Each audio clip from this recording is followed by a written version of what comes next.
नमस्कार, welcome to YouTube channel कानूनी व चर्चा खास।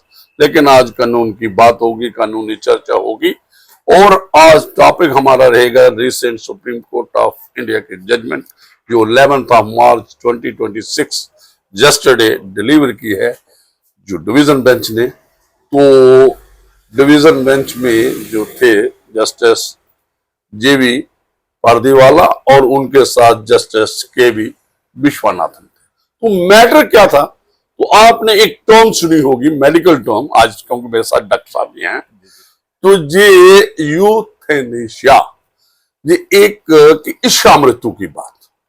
तो ईशा मृत्यु तो एक, आप अगर पीछे जाएं थोड़ा तो इंडियन पिनल कोड में एक जो suicide, attempt to commit suicide एक ऑफेंस था और जो इसको इंस्टिगेट करता था, सपोर्ट करता था, जो अवेटमेंट करता था, जो किसी को सुसाइड करने में जो तो उसको इंस्टिगेटर गिनते थे। उसके रिलेटेड जो सेक्शन 306 इंडियन पिनल कोड में तो ये लॉ है और ये क्रिमिनल ऑफेंस बनता है कि अगर किसी को आप इंस्टिगेट करते हो, सपोर्ट करते हो कि वो ईशा मृत्यु की तरफ जाए, चाहे वो अपनी मर्जी से अपनी।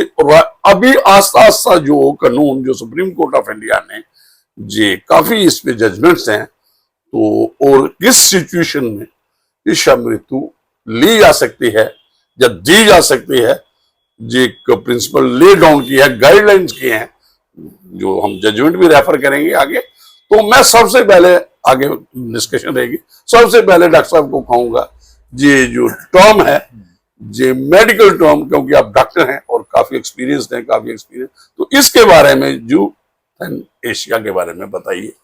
ईशा मृत्यु क्या है, कैसे है? श्रोताओ, आज जो टॉपिक कानूनी चर्चा खास में है वो है यूथनेजिया, यानी कि इच्छा मृत्यु।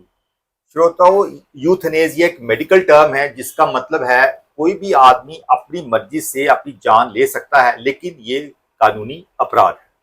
लेकिन इसको जस्टिफाई करने के लिए आज हमारा जो टॉपिक भी रहेगा।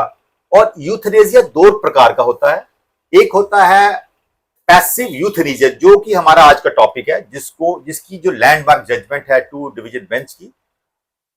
पैसिव यूथनेजिया होता है निष्क्रिय इच्छा मृत्यु, यानी कि हम लोगों ने पेशेंट जो है उसको कुछ भी नहीं करना है, उसका बेसिक लाइफ सपोर्ट विड्रॉ करना है, जो कि वेजिटेटिव डेथ में, यानी कि उसकी वेजिटेटिव लाइफ है, ना चल सकता ना फिर सकता है, बेड साइड पे पड़ा हुआ है, जिसकी जिंदगी जो है अब आगे रिवर्सिबल नहीं हो सकती। तो वो था पैसिव यूथनेसिया, यानी कि निष्क्रिय इच्छा मृत्यु। अब दूसरी टर्म है एक्टिव यूथनेसिया। एक्टिव यूथनेसिया का मतलब है सक्रिय जो है इच्छा मृत्यु। अब सक्रिय इच्छा मृत्यु इंडिया में तो कंप्लीटली इलीगल है, इसके मुझे लगता नहीं आने वाले वक्त में भी इस पे कोई लॉ बन पाएगा, लेकिन कुछ कंट्रीज में ये लीगलाइज्ड है। इसका मतलब होता है कि डॉक्टर्स को डायरेक्शन दी जाती है उन कंट्रीज में कि ये पेशेंट टर्मिनली इल है और इसको आप, चाहे ये रिकवर नहीं हो पाएगा, इसको आप कोई इंजेक्शन का डोज देके इसकी आप मृत्यु ले सकते हैं। तो वो एक इलीगल है। तो वो थी सक्रिय यूथनेसिया, जिसके बारे में हम बात जरा कल से लेके अभी तक ये चर्चा का विषय बना हुआ है। ये केस है मिस्टर हरीश राणा का, जो कि 20 साल का, जिसकी उम्र 20 साल थी और वो 20 अगस्त 2013 को इंजीनियरिंग का स्टूडेंट था। तो इंजीनियरिंग जहां वो कर रहा था पंजाब यूनिवर्सिटी चंडीगढ़ में, वहां वो 4th फ्लोर से नीचे गिर जाता है और उसको सीवियर हेड इंजरी आती है। पीजी में रहता था वो। उसको सीवियर हेड इंजरी हो जाती है और उसका इरिवर्सिबल ब्रेन डैमेज हो जाता है, यानी कि उसका ब्रेन इतना डैमेज होता है जो भी वापस नहीं आ सकता था। और वो उसकी एक वेजिटेटिव लाइफ थी। वेजिटेटिव लाइफ का मतलब था वो कंप्लीटली पैरालाइज था, ना हाथ हिला सकता था, ना पैर हिला सकता था, ना कोई बात कर सकता था, बस उसकी धड़कन चल रही थी, बस देखता था वो। सो ऐसे केस में इसके जब डेथ हो जाती है, परमानेंट वेजिटेटिव स्टेट जिसको हम पीवीएस कहते हैं, तो 10-12 साल तक उसके जो पेरेंट्स थे वो उसकी सेवा करते रहे, उसको बेड सोर्स भी हो गए। उस दौरान उसको मेडिकल सपोर्ट की वजह से वो जिंदा था, जैसे कि उसको राइल ट्यूब डाली जाती थी, नाक के रास्ते एक पाइप होती जिसके उसको फीडिंग दी जाती थी, इसके अलावा उसको ड्रिप के रास्ते उसको न्यूट्रिएंट्स दिए जाते थे। और ऐसे उसका सपोर्टिव ट्रीटमेंट से वो जिंदा था, उसकी धड़कन चल रही थी, लेकिन ब्रेन उसका कोई काम नहीं कर रहा था। तो अब ये क्या होता है कि सुप्रीम कोर्ट के पास ये केस जाता है, तो जो हरीश राणा के फादर है मिस्टर अशोक राणा, वो एक मिसलिनियस एप्लीकेशन फाइल करते हैं 2025 में रिगार्डिंग द कोर्ट कि मेरे बच्चे को पैसिव यूथेनेसिया की परमिशन कोर्ट की डायरेक्शन से दी जाए। तो जब ये हियरिंग होती है तो कोर्ट 2 इंडिपेंडेंट मेडिकल बोर्ड बिठाता है ये देखने के लिए क्या ये इसकी कंडीशन ब्रेन की वापस आ सकती है कि नहीं। तो जो 2 मेडिकल बोर्ड था उनका यूनानिमस डिसीजन था कि ये जो है इसकी जो ब्रेन की कंडीशन इरिवर्सिबल है, वापस नहीं आ सकती है। और उन्होंने जस्टिस ने गवर्नमेंट ऑफ इंडिया से भी व्यूज लिए इस बारे में, क्योंकि ये बहुत लैंडमार्क जजमेंट थी। तो अंडर एक्सेप्शनल सर्कमस्टांसेस तो गवर्नमेंट ऑफ इंडिया ने भी ये कहा कि हमें भी लगता है, जो हमारा मेडिकल बोर्ड है वो भी यही कहता है कि इसकी जो कंडीशन है वो इरिवर्सिबल है। तो कहा कि इसमें फिलोसफिकल और एथिकल डायमेंशंस हैं। तो इसमें एथिकल इश्यूज हैं कि जो बूढ़े पेरेंट्स हैं वो अब अपने बच्चे की इतनी ज्यादा देखभाल नहीं कर सकते जिसकी कंडीशन जो इंप्रूव होने वाली नहीं है। तो डायरेक्शंस क्या थी कोर्ट की? सुप्रीम कोर्ट ने कहा कि इसकी जो बेसिक लाइफ सपोर्ट है वो विड्रॉ कर ली जाए, लेकिन अंडर स्ट्रिक्ट सेफगार्ड्स। तो उन्होंने लिखा कि ये सारा प्रोसेस जो था under all Indian institute of medical sciences में इसको एडमिट किया जाए और डॉक्टरों की सुपरविजन में इसका सारा जो है मेडिकल जो सपोर्ट सिस्टम है विड्रॉ किया जाए। लेकिन उस दौरान एक पैलिएटिव केयर वर्ड होती है, यानी कि मरीज को कोई कष्ट नहीं आना चाहिए, या यानी कि अगर उसको दर्द हो रही होगी उसका दर्द का टीका दे सकते हैं, लेकिन उसको हम बेसिक लाइफ सपोर्ट जो है वो नहीं दी जाए और नेचुरल डेथ हो जाए, यानी कि नेचुरल डेथ हो जाए एज पर द डिजीज। तो अब इसमें कोर्ट ने इंटरप्रिटेशन की आर्टिकल 21 को। तो आर्टिकल 21 को जिस डिवीजन बेंच ने एक नया नाम दे दिया, आर्टिकल 21 को नया उसका सब चैप्टर बना दिया, उसका नाम किया right to die with dignity. अब इसका जो बेसिक था, जैसे बात करें फिर आगे बात करें पिछले केसेस के बारे में। तो ठीक है जी, जो आपने बात की तो देखिए ये जो एक वेजिटेटिव स्टेट है कि जो पेशेंट है क्या उसका रिवर्स वापस आ सकता है, रिकवर हो सकता है, ये कौन कर सकता है? मेडिकल बोर्ड इसके लिए। तो चीफ मेडिकल ऑफिसर होते हैं, तो वो इसमें काफी गाइडलाइन दी हैं सुप्रीम कोर्ट ऑफ इंडिया ने। आगे भी केस है कॉमन कॉज वो भी है, उसमें ये right to die with dignity आगे ही सेटल्ड प्रिंसिपल किया था। और उसके साथ सान भोग एक नर्स थी, आपको आइडिया होगा, हम उस पर भी बात डॉक्टर भी उसमें बताएंगे, फैक्ट्स बताएंगे। मुझे ये कहना है कि ये जो इसमें 2 एस्पेक्ट इन्वॉल्व है। एक तो कि ऐसा नहीं करना है कि उसकी जब मृत्यु हो या उसकी सपोर्ट खरीदनी है, जो मेडिकल ट्रीटमेंट दे रहे हैं, या किसी किस्म की उसको सपोर्ट है, वेंटिलेटर पे है या कहीं भी है, उसको ये पे ना हो और वो नेचुरल तरीके से उसकी डेथ सबसे जो है। और वेजिटेटिव स्टेज में तो बंदा जी, डॉक्टर साहब इस पे बोल के मेरे साथ इत्तेफाक करेंगे, बंदा जिंदा होता है, लेकिन वो उसमें कुछ वो कॉमा में, जैसे हम कॉमन लोगों की कॉमा में चला जाता है, जैसे सान भोग इसमें जे रही थी, नर्स रही थी, या इस केस में जे 12 साल जे भी लड़का रहा था, जे हरीश राणा। तो आगे हम आते हैं जो है यूथनेसिया क्या है वो। कुछ क्रिटिक्स भी हैं जो थनेशिया के, वो ये बात कहते हैं कि भाई ये जो स्पोर्ट सिस्टम हटाना ये अबैटमेंट है, ये जो डॉक्टर साहब करेंगे, वो एक आदमी तो जिंदा है तो उसकी क्यों आप अब्स्ट्रैक्ट कर रहे हो? मतलब जो खुदा उसकी सपोर्ट सिस्टम क्यों वापस कर रहे हो? ट्रीटमेंट उसकी वापस करो, लेट हिम डाई।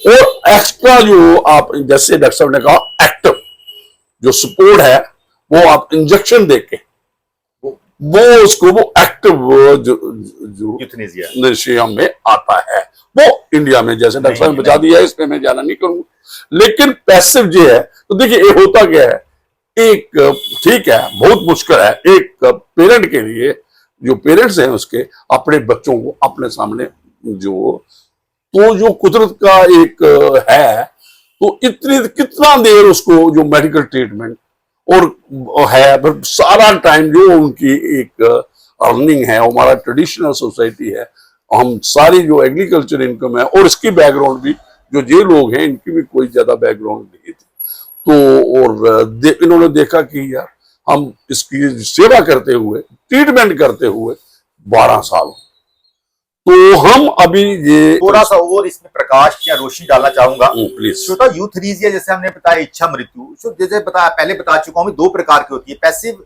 जो यूथनीजिया है उसका मतलब है कि हम लोग पूरा उसका सपोर्ट सिस्टम विड्रॉ करें। एग्जांपल दूंगा, जैसे कोई आदमी वेंटिलेटर पे पड़ा आईसीयू में, और आईसीयू में आपको पता लिमिटेड बेड्स होते हैं, 8 या 10 बेड होते हैं, और एक पेशेंट जिसके बचने की कोई उम्मीद नहीं है, लेकिन वेंटिलेटर का खर्चा आ रहा है प्राइवेट सेक्टर पे हॉस्पिटल में, और वो वेंटिलेटर किसी और पेशेंट को मिला, उसकी जान बच सकती है। तो ऐसे केसेस में विड्रॉवल ऑफ वेंटिलेटर सपोर्ट एक किस्म का पैसिव यूथनीजिया है। जैसे वेंटिलेटर से उसका निकाला तो पेशेंट की डेथ हो जाती है। दूसरा है पेशेंट को हम आर्टिफिशियल फीडिंग जो दे रहे हैं ड्रिप के रास्ते, अब वो बंद करें तो पेशेंट की नेचुरल डेथ हो सकती है। तीसरा कि एग्रेसिव लाइफ सपोर्ट सिस्टम, यानी कि पेशेंट को इंजेक्शन दिए जा रहे हैं, उसका बीपी फॉल कर रहा है, कंट्रोल कर रहे हैं, नहीं हो रहा है, हालांकि हम नहीं करेंगे तो पेशेंट की डेथ हो जाएगी, लेकिन उसमें भी मेडिकल बोर्ड डिसाइड करेगा कि ये डिस्पाइट अगर ट्रीटमेंट से पेशेंट ठीक नहीं हो सकता। अब इसमें डॉक्टर्स खुद पेशेंट की डेथ नहीं करते हैं, लेकिन क्या किया जाता है, अंडरलाइन कंडीशंस को विड्रॉ करके let the patient die of natural death. India में पैसिव यूथनीसिया अब लीगल हो चुका है अंडर सुप्रीम कोर्ट रूलिंग्स। जो एप्लीकेबिलिटी है ये एज इट इज नहीं है, इसमें इंटरवेंशन की है सुप्रीम कोर्ट ऑफ इंडिया ने, एक्स्ट्रा ऑर्डिनरी जुरिस्डिक्शन जो आर्टिकल 32 की करते हैं, और ये नहीं है कि as a matter of course कोई भी यूथनेशिया की तरफ जा सकता है, चाहे पैसिव है चाहे एक्टिव है। एक्टिव तो है ही नहीं, पैसिव की तरफ भी ये एक्सेप्शनल केस, ये बहुत बड़ी एक्सरसाइज है। 2025 को ये लगा था, आज डिसीजन लिया सुप्रीम कोर्ट ने, आफ्टर यूनियन ऑफ इंडिया भी उसमें पार्टी है केस में, और जो मेडिकल बोर्ड कंस्टिट्यूट किए, और देखा कि भाई इसको कोई चांसेस नहीं है, तो चांसेस नहीं है तो इसका जो हिस्ट्री इसकी जो मैं अगर सब इसमें मैं बता दूंगा कि जो जजमेंट ये कैसे हुआ। आपको पता है कि एक राइट टू डाई एक टाइम पे आई, चर्चा हुई कि भाई ये आपको जैसे राइट टू लाइफ तो राइट टू डाई, ये भी एक फंडामेंटल राइट होना डाई वाला, तो लेकिन supreme court of India did not agree. उसके बाद ज्ञान कौर का केस आया, Gyan Kaur versus state of Punjab.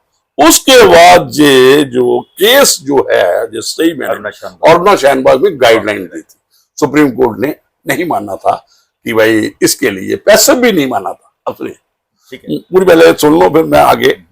Common cause में क्या हुआ, उन्होंने कहा right to die with guidelines, फिर इसको सिंप्लीफाई किया कि मेडिकल जो लोग हैं कैसे इन्वॉल्व हैं, तो उसको पूरा कॉम्प्लिकेटेड प्रोसीजर था जो पैसिव के लिए भी जो अलो करते थे, जो पैसिव यूथनेशिया। लेकिन इसमें हो गया कॉमन काज में उन्होंने कहा राइट टू डाई, ये भी, लेकिन उसमें भी गाइडलाइन थी। तो एक और आई, 2 कमीशन बने, मैं और आपको बता देता हूं। लॉ कमीशन के पास Supreme court of India law commission को, लॉ कमीशन ने अपने तौर पे कहा कि इसमें लॉ आना चाहिए, पार्लियामेंट ने लॉ पास करना चाहिए, स्पेसिफिक लॉ इस मैटर में। और इसमें भी कहा, अब देखिए उसमें क्या है, पॉइस होप, एक उसने इसमें किया था कॉमन काज में, एक टर्म यूज की थी ए.के. सिकरी साहब ने। देखिए क्या है, but the then justice A K. Sikri expressed a pious hope that legislature would intervene and enact an appropriate law। तो यो इसी को रीट्रीट किया। अच्छा हुआ क्या, लेकिन पार्लियामेंट ने आज तक कानून नहीं बनाया। एक बार गया, उन्होंने बिल पेश हुआ, बिल का भी ये नाम है 2016 में ministry of health and family welfare had published a draft bill medical treatment of terminally ill patient, protection of patients and medical practitioner bill. तो ये पब्लिक कमेंट्स के लिए गया, लेकिन इसको फाइनली ये जो फिर ये इसको जो मैंडेट मिला वो यही सुप्रीम कोर्ट की जजमेंट कॉमन काज में आर्टिकल 21 के यू हमने कहा, लेकिन लेजिस्लेचर एक बार एक्सरसाइज हुई, लेकिन इसमें वो वाली बात नहीं हुई। इस केस में उन्होंने कहा, एक और मैं इसमें पढ़ूंगा थोड़ा दर्शकों के लिए, जैसे स्क्रीन पे भी आ रहा है, द प्रोलॉन्ग एब्सेंस ऑफ, ये लीगल साइड से है, ये एक ऑब्जर्वेशन है। तो इसमें क्या कॉमन काज में 8 साल पहले इन्होंने कहा कि एक वॉइड है, लेजिस्लेचर वॉइड है। तो पहले 8 साल पहले कॉमन काज के जजमेंट में क्या ऑब्जर्व किया था, the prolonged absence of comprehensive legislation on end of life care has compelled this court time and again to step into fill the vacuum. Vacuum कैसे? गाइडलाइन देके, out of constitutional necessity rather than institutional choice। ये नहीं कहा कि ये judicial activism की बात जहां पे कोई करे, क्योंकि लॉ बनाना, लॉ सजेस्ट भी या लॉ कमीशन भी कर रहे हैं। By the guidelines as laid on common cause have served as an important interim safeguard to protect the right to live and die with dignity. They were never intended to operate as a permanent substitute for legislation। सब legislation तो कौन बनाएगा? Legislature बनाएगी, parliament बनाएगी, guideline उसका नहीं ले सकता। लेकिन जो आर्टिकल 141 है, जो भी फैसला जजमेंट आती है, गाइडलाइन आती है, वो भी एक लॉ बन जाता है, लॉ ऑफ लैंड। और आर्टिकल 142 के तहत supreme court of India for doing complete justice, मैं दर्शकों को बता देता हूं, कोई भी डायरेक्शन दे सकती है किसी भी मैटर में फॉर डूइंग कंप्लीट जस्टिस। आगे क्या है? Therefore we urge the union of government to consider enacting a comprehensive legislation on the subject in consonance with the vision of Constitution Bench। जो उन्होंने सजेस्ट किया था, जो उसके मैंडेट के मुताबिक इन कॉमन काज 2018 जो हमने वो बात की है, क्लियर करेगी coherence and certainty to deal patient practical emotionally charged issue. तो जे डॉक्टर साहब, जे एक ऑब्जर्वेशन जे क्रिएट की है वर्चुअली जो कॉमन काज के केस में थी। जैसे तो अब आप देखिए, इसमें देखिए जो पहले ही बात आपने किया कि एक तो जो सबसे इंपॉर्टेंट है, जो एक तो जो इंस्टीट्यूट है, मेडिकल इंस्टीट्यूट, जो आप जहाँ कहीं भी पेशेंट है, वो भी लोग समझो एग्जॉस्ट हो जाते हैं, यार क्यों हम सेवा कर रहे हैं। तो पेरेंट्स भी, जो इस केस में भी हुआ और आगे भी आपका जो आपने देखा है, तो डॉक्टर साहब ये बताइए कि इसमें दो जो एक चीज क्या आप देखते हो कि जो सुप्रीम कोर्ट ने कहा है, ये जो हमारे जो ट्रेडिशनल मॉरलिटी जहाँ पे है, एक लाइफ लेनी है, तो क्या आप देखते हैं लोगों का, तो लोग दोनों तरफ से कमेंट आपने दे रहे हैं, बात कर रहे हैं। जज साहब, जैसे आपने बताया, जज साहब ने common cause versus union of India जो केस है, उसमें जो पार्लियामेंट को गाइडलाइंस या डायरेक्शंस दी थी, उसके बारे में डिटेल में बताओ। लेकिन इससे पहले जज साहब का सवाल का जवाब दूं मैं, उसके बारे में थोड़ा सा, ये दो केस क्या थे, कैसे ये केस हुए, तो क्या केस थे, थोड़ा ब्रीफ में 1-2 मिनट लगाऊंगा। तो सबसे पहले इंडिया में Aruna Shanbaug versus union of India, ये केस क्या था? जैसे जज साहब ने पहले बताया, अरुणा शानबाग एक नर्स थी जो किंग एडवर्ड मेमोरियल हॉस्पिटल में काम करती थी। वहां पर इसको कुछ लोगों ने ब्रूटली अटैक करते 1973 में, तो इसको काफी सीवियरली ब्रेन डैमेज हो जाती है। अब क्योंकि हॉस्पिटल की एम्प्लॉय थी, इसको उन्होंने वेंटिलेटर पे भी रखा और ट्रीटमेंट में कोशिश की, लेकिन क्या होता है कि 20 साल तक ये वेजिटेटिव स्टेट में, 20 साल 22 साल तक। तो अल्टीमेटली एक जर्नलिस्ट और सोशल एक्टिविस्ट जो थी पिंकी विरानी, उसको उसकी हालत देखी नहीं गई। उसने एक पिटीशन फाइल की सुप्रीम कोर्ट ऑफ इंडिया में कि इसको अरुणा शानबाग को यूथनेसिया दिया जाए। लेकिन ये केस जो था, डबल बेंच था, जस्टिस मरकंडे काटजू और ज्ञान सुधा मिश्रा जी के पास था। लेकिन ये केस रिजेक्ट इसलिए हो गया कि जिस हॉस्पिटल जो उसका केयर कर रहा था, उन्होंने रिजेक्ट कर दिया कि हम इसको इच्छा मृत्यु नहीं देंगे। तो अल्टीमेटली वो केस अपनी इन्वॉल्वमेंट नहीं करेंगे, वो इमोशनली ऐसे जुड़े हुए थे। लेकिन इसके बाद पहली बार इंडिया में यूथनेसिया कोर्ट में डिस्कस हो गया और छोटी मोटी गाइडलाइंस भी उभर के आ जाती हैं, जैसे कि डिसीजन उन्होंने लिखा कि must be taken by parents, कि इसमें पेरेंट्स का डिसीजन नहीं था, बाय स्पाउस और close relative and not bye doctors. तो दूसरा था कि approval must be taken by high court of India. पहली बार उन्होंने कहा approval high court of India में आ जाए, और हाई कोर्ट जो है बोर्ड ऑफ एक्सपर्ट्स की डिसीजन के बाद ले, और it should be the best interest of the patient. लेकिन ये पहला जजमेंट। लेकिन दूसरा जो जज साहब ने बताया, those are very important case जो था इस केस में, common cause versus union of India. ये बेसिकली एक रूलिंग बन जाती है यूथनेसिया में इंडिया की। जैसे जज साहब ने बताया कि इवन पार्लियामेंट को डायरेक्शंस दी गई हैं इस बारे में। तो ये था, एक एनजीओ है जिसका नाम है कॉमन कॉज। ये एनजीओ क्या करती है कि इस बारे में केस फाइल करती है। तो ये जो केस होता है अंडर आर्टिकल 21, तो प्योरली आर्टिकल 20 किसी पेशेंट के बारे में नहीं करती, लेकिन आर्टिकल 21 को इन्वोक करते हुए ये केस फाइल करती है। और ये 5 जजेस का ये डिसीजन था। जस्टिस ए के सीकरी थे, जस्टिस मिश्रा थे, ए एम खानविलकर थे, डी वाई चंद्रचूड़ थे और जस्टिस अशोक भूषण थे। तो कोर्ट का सबसे बड़ा रूलिंग क्या था? The right to die with dignity is a part of the fundamental right to life under article 21। ये कोर्ट की जो उसकी उन्होंने कहा राइट टू लाइफ और राइट टू डाई। दूसरा उन्होंने बोला डिग्निटी भी जोड़ा उन्होंने। Passive euthanasia is legally permissible in India. मुझे लगता है कि दोनों साइड से अगर हम इमोशंस पे जाएं तो जो हमारा जो समाज है ये नहीं मानता, लेकिन जो जिंदा बचे हैं लोग, उनकी सारी उम्र उनकी सेवा में बीत जाती है, लेकिन नेट रिजल्ट 0।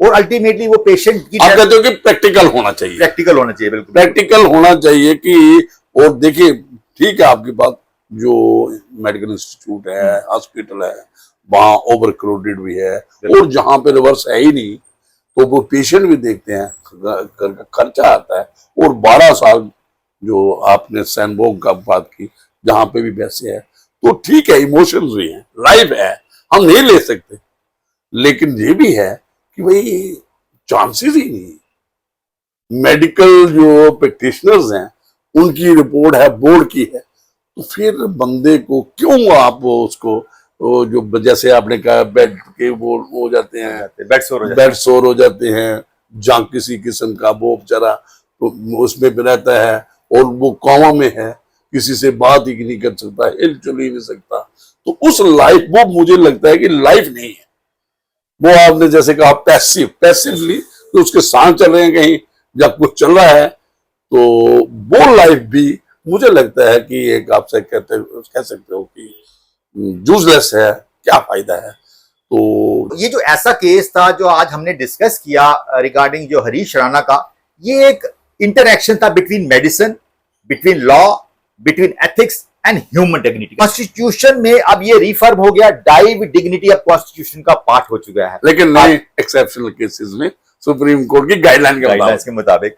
और इसने हाईलाइट किया कि clear legal procedures to be followed and clear medical safeguards to be followed in such cases. ये होगा ना गाइडलाइन ना। तो श्रोताओं, मैं तो कंक्लूड यही करूंगा कि ये एक लैंडमार्क जजमेंट थी जो कल आई है। तो पैसिव यूथनेसिया भारत में पहला केस ऐसा था, इसलिए कल से लेके अभी तक चर्चा में था और जज साहब ने भी इस पर काफी रोशनी डाली है, लीगल एस्पेक्ट्स, उसके पार्लियामेंट के एस्पेक्ट्स। तो मैं यही कहूंगा कि ये जो था, इसको एक पर्टिकुलरली उन लोगों के लिए बहुत बड़ा अच्छा कदम है, जैसे जो 20-20 साल से टर्मिनली इल पेशेंट्स को सेवा कर रहे हैं, तो वो कोर्ट में जा सकते हैं, अपने पूरी गाइडलाइंस ले सकते हैं। अब आप कंक्लूड करो इस केस को। तो मैं ये जो आपने बात कही ना, इजिली नहीं हुआ है, पहले हाई कोर्ट में ये अप्रोच किया था, तो हाई कोर्ट ने इनकी जो रिट पिटीशन थी, जो इनकी प्रेयर थी इसके लिए, पैसिव यूथनेसिया के लिए, वो रिफ्यूज हुई थी। उसके बाद ये SLP पहले दिल्ली हाई कोर्ट में गए थे, उन्होंने इसको अप्रोच किया था,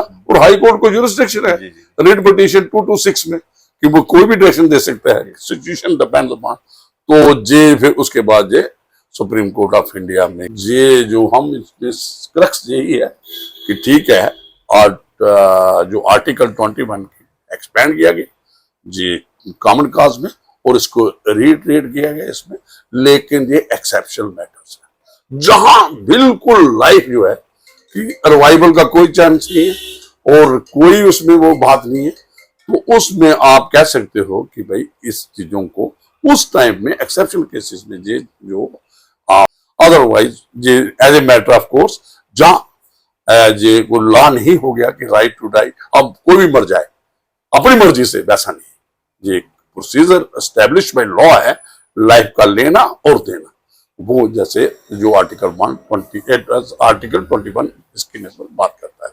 तो मुझे लगता है डॉक्टर साहब काफी है आज, तो हमें दीजिए इजाजत। Thank you very much.